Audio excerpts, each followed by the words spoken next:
मुंबईमध्ये राष्ट्रीय आरोग्य अभियानाच्या आपल्या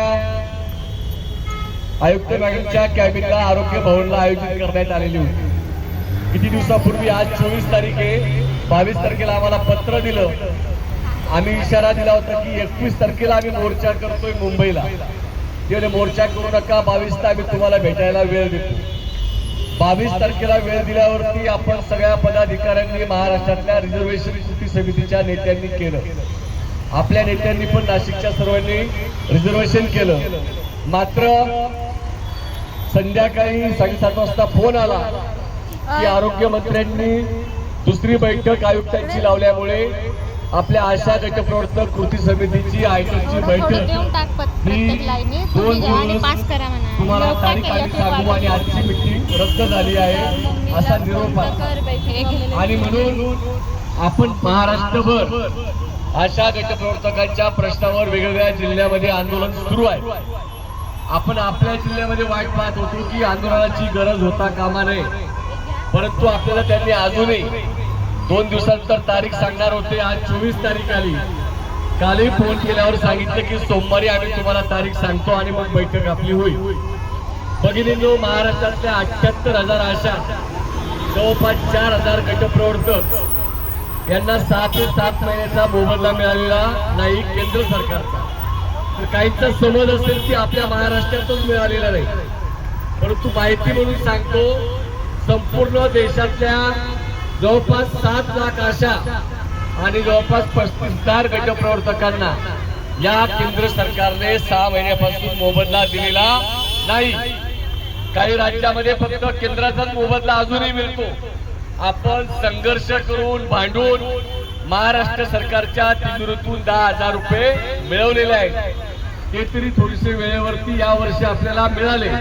काल परवा पण तुमच्या खात्यावर 10,000 रुपये जमा झाले असतील। झाले का? कोणाचे झाले? हातवरती करा। 10,000 रुपये जमा झाले का? काहींचे झालेत, काहींचे बाकी आहेत, काहींचे आज उद्या सोमवारपर्यंत येतील।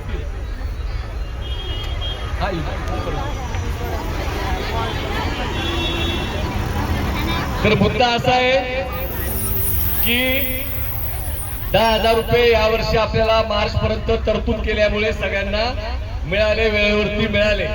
आपली सगळ्यांची मागणी काय आहे? दर महिन्याच्या 10 तारखेच्या आत आपल्याला खात्यावरती पैसे जमा व्हायला पाहिजे की नाही? आपल्या जिल्ह्यात आशा किती आहेत? जिल्ह्यामध्ये 4,000 आशा आहेत आणि 400 आशा फक्त हजर आहेत। जर 10% आशा फक्त आंदोलन करतील, 90% घरी बसतील, तर लवकर होईल का आपलं? आता या विषयावरती काही बोलून उपयोगाचं नाही। जे आल्यात त्यांचं मनपूर्वक अभिनंदन, कारण लढणारे लोकच विजयी होतात।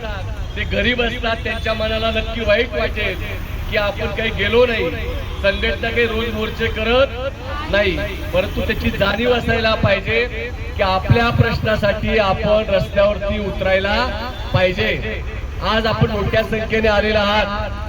आपल्या मागण्यांचं निवेदन आपण शिष्टमंडळ जाऊन देणार आहे। एक मीटिंग सुरू आहे, तिथं मंत्री आलेले आहेत, त्यामुळे आपण थोडं उशिरा जाणार आहोत। त्यांची वेळ भेटल्यावरती पोलीस सांगतील त्याप्रमाणे आपण मध्ये जाऊ।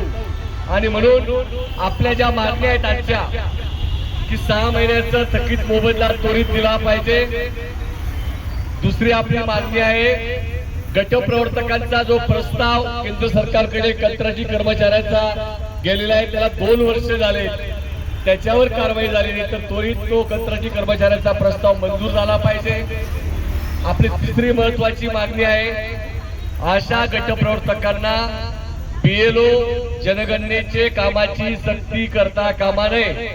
याचा अर्थ ज्यांना काम करायची इच्छा आहे त्यांना आम्ही काही रोखत नाही, परंतु ज्यांची इच्छा नाही त्यांना मात्र बळजबरी करता कामा नये। त्याच्या संदर्भात आरोग्य अभियान आयुक्त यांचं 2019चं पत्र आपल्या हातामध्ये आहे आणि म्हणून आपण त्या पत्राच्या आधाराने कलेक्टर, निफाड तालुका असेल, इतर तालुके असतील, त्या सगळ्या ठिकाणी निवेदन आपण दिलेले आहे। परंतु अजूनही काही ठिकाणी बळजबरी केली जाते। मालेगाव मध्ये काहींचं काम बंद झालं, काहींचं काम अजूनही सुरू आहे. मालेगाववाल्या आहेत का गेल्या? मालेगावच्या आशा बसलेल्या होत्या, आता किती जेवायला गेल्या. तर प्रश्न असा आहे की आपण या मागण्यांसहित केंद्र सरकारने 2018 पासून मोबाईल आपल्याला दिलेला नाही, त्याची आपल्याला मान्यता, मोबाईल मिळाला पाहिजे, अशा सॉफ्टवेअर झालं पाहिजे, 65 वयाची अट सेवानिवृत्तीची असली पाहिजे. या सगळ्या प्रश्नांवरती आपण आज हे आंदोलन केलेलं आहे आणि म्हणून हे सगळे प्रश्न घेऊन आपण निवेदन देऊ. तर या ठिकाणी आपण ज्या मागण्यांसाठी आलेलो आहोत त्यासाठी आपले पदाधिकारी सगळे बोलतील. वेळ आल्यावरती निवेदन द्यायला मध्ये जाऊ.